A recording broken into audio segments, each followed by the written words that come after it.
Antemu barbade lubuki akas nanjede demide kai kai askotu Yuuboo fi yaadannoon hin du'in jaalala biyyoo fi fageenyi hin dahin tutturee bubbulus yaadannoon hin du'in kitaabota kalaqa sammuu barreessituu Zabiibaa Roobaa dubbistootaaf kunoo eebbifamuu fi affeerraadhaa siniif jabaa namni kan harkaa qabu yoo dhabe kan darbe yaadata hedduun keenya yaadannoo kan ta'u har'a waan harkaa hin qabne qabna kitaabota Zabiibaa Roobaa keessatti arganna kaleessa keenya itti yaadanna Yuuboo fi yaadannoon hin du'in hagayya 26 dodolatti eebbifama kennaa dhaloota qubeetii guutuu Oromiyaatti ni gurgurama qeerroof qarreen hayyuuf wayyuun ummanni dodolaa hagayya 26 waliin eebbisna kennaa dhaloota qubeetiif dhiyaate kana dubbistootaaf walumaan jabaa jenna Yuuboo fi yaadannoon hin du'in Zabiibaa Roobaatiin hagayya 26 dodolatti Antemu barbade lubuki akas nanjede demide kai kai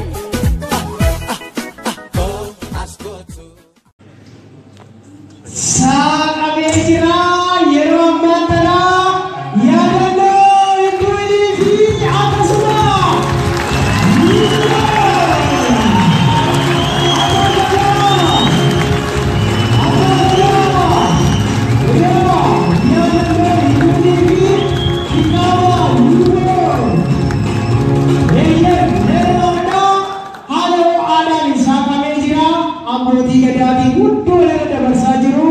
Amodi sike ilita kesani chakafamu nung ilita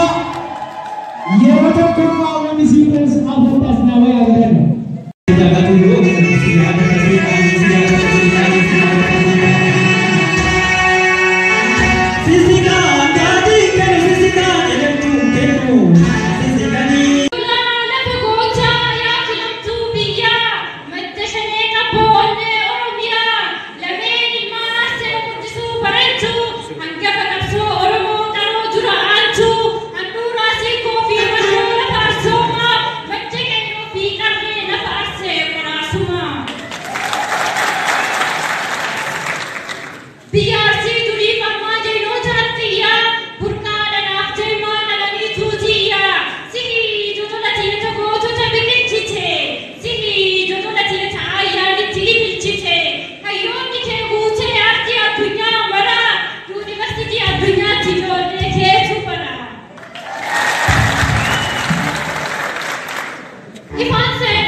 barbane wal barra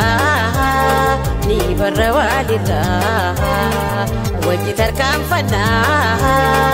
yeroo keenya arra Aga daga eebba kitaaba asoosama afaan Oromoo mata duree yuuboo fi yaadannoo hin jedhu kan Zabiibaa Roobaatiin barreeffame gaafa guyyaa 26 bara 2011 sa'aatii 6 irraa jalqabee galma aadaa bulchiinsa magaalaa Dodolaatti sirni eebba isaa ni gaggeeffama. Eebba kitaaba kanarratti komedoonni afaan Oromoo Taakkee fi Uzeen illee irratti argamanii isin bohaarsuu fi qophii xumuraniiru. Artistoonni akka Habiib Kamaal, Damtuu Gabbataa, Amaanyaa Faroo fi Bashir Diidaafaa eebba kitaaba kanarratti argamanii isin bohaarsuu waan ta'eef koottaatii bashannanaa artii keessanis guddisaa. Barbane wal barra ni barra walirra wajji tarkaanfanna yeroo keenya arra